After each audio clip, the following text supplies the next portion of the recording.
O Laboratório de Novos Materiais é sediado no Departamento de Física do Instituto de Geociências Exatas da Unesp, campus de Rio Claro.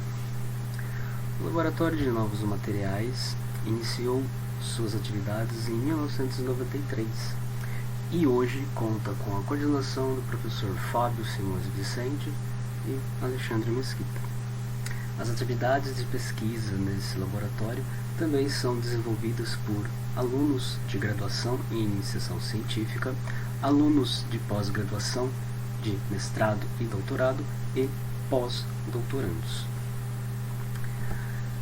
As atividades de pesquisa nesse laboratório têm como principal objetivo a síntese e caracterização estrutural e também caracterização óptica de uma classe de materiais, visando algumas aplicações. Por exemplo, são estudados materiais à base de sílica, que nós chamamos de xerogéis ou aerogéis. Sílica é o dióxido de silício, é um composto base dos vidros comerciais, vidros com propriedades ópticas. No entanto, esses vidros têm como preparação temperaturas acima de 1000 graus Celsius.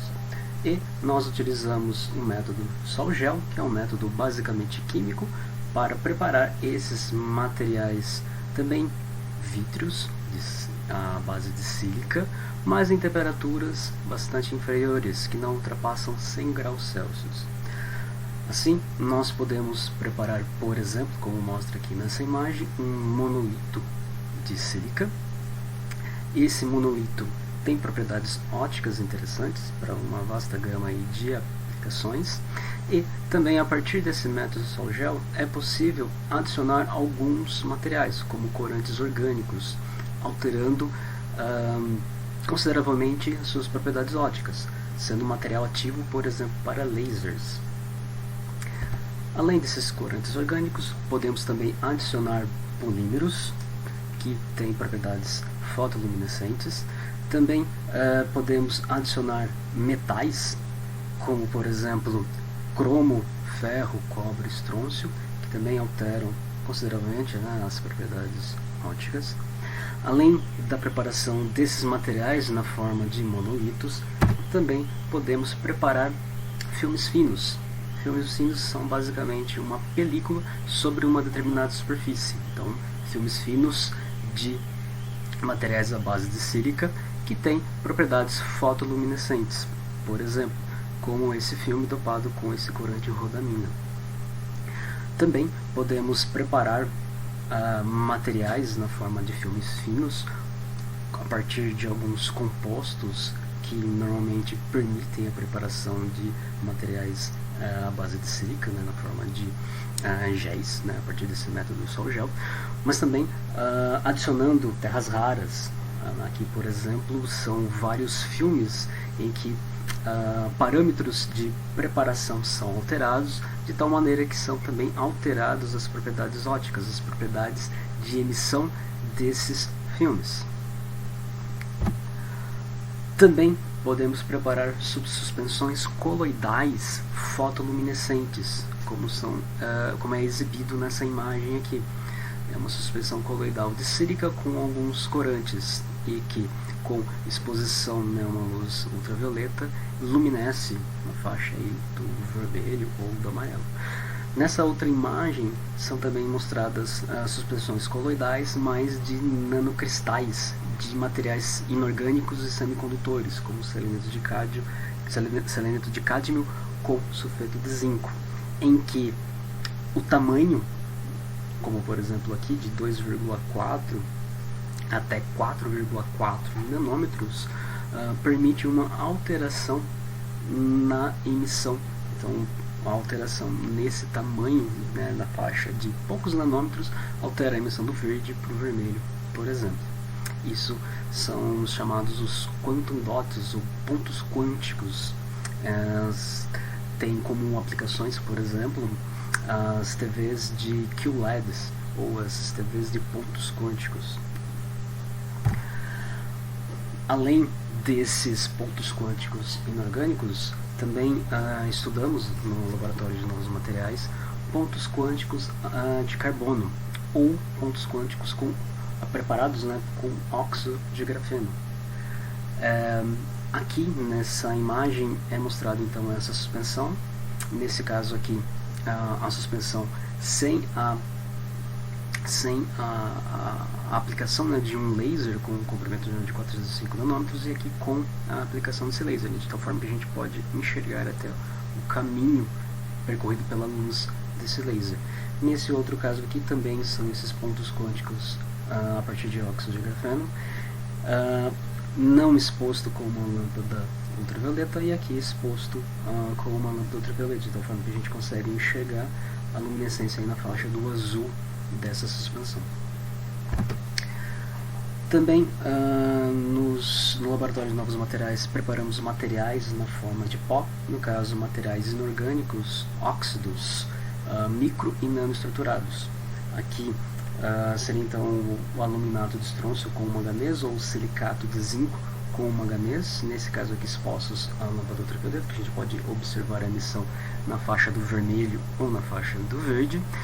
E aqui também microscopias eletrônicas desses materiais óxidos. É importante considerar que alterações na microestrutura desses materiais acarretam também em alterações das propriedades ópticas, então isso é um ponto também de estudo do nosso laboratório. Aqui, por exemplo, é uma microscopia eletrônica de transmissão, em que a gente observa o espaçamento aqui entre planos atômicos da ordem aqui de 0,3 nanômetros. Também aplicamos esses materiais desenvolvidos nesse laboratório na purificação de água.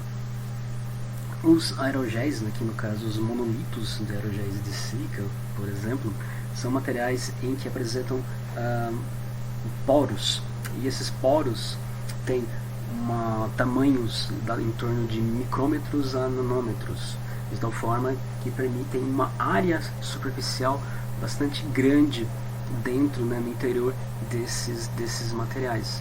Isso permite o processo de filtragem, é um material bastante efetivo em processos de filtragem. Além dele, também preparamos compósitos, né, que seriam a inserção de dois tipos de materiais, no caso aqui areia com ácido cítrico pirolizado, aqui uma imagem de microscopia, ou então dióxido de grafeno pirolizado a partir do açúcar da cana-de-açúcar. Também esses dois materiais são bastante efetivos na purificação de água. Aqui são duas imagens, né? Nessa imagem é uma solução com rodamina, uma solução de água com rodamina, em que a gente observa a coloração dela. A rodamina é um corante cancerígeno, e aplicando então esses filtros, né, a partir desses materiais, a gente observa nessa segunda imagem em que a solução ela deixa de apresentar essa coloração, indicando, né, que a solução ela eliminou, né, esse soluto. E aqui a gente também observa o espectro de absorvância dessa solução com rodamina, que a gente observa caracteristicamente a presença então aqui da absorção da rodamina, e depois do processo de filtragem não aparece mais nenhum indício de rodamina, mostrando então, portanto, né, a efetividade desses filtros em processos de filtragem.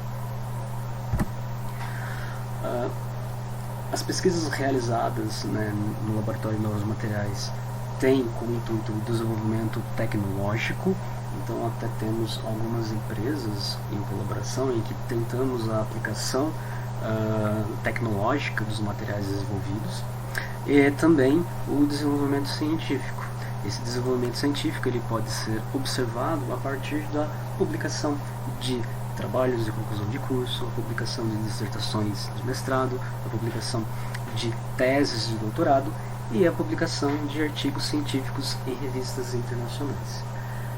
Aqui é exibido um panorama de publicações de grupos de pesquisa ao redor do mundo em que foi utilizado como referência trabalho publicado pelo nosso laboratório.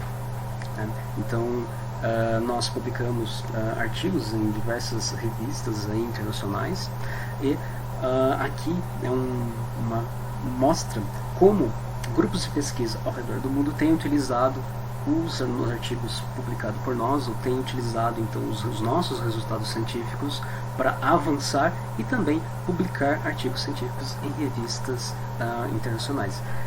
Então esse mapa aqui mostra um pouco do impacto científico, né, já em nível mundial, do nosso laboratório. É importante frisar aqui que essa contagem aqui não é a totalidade relativa a trabalhos publicados no nosso laboratório, é apenas uma parte.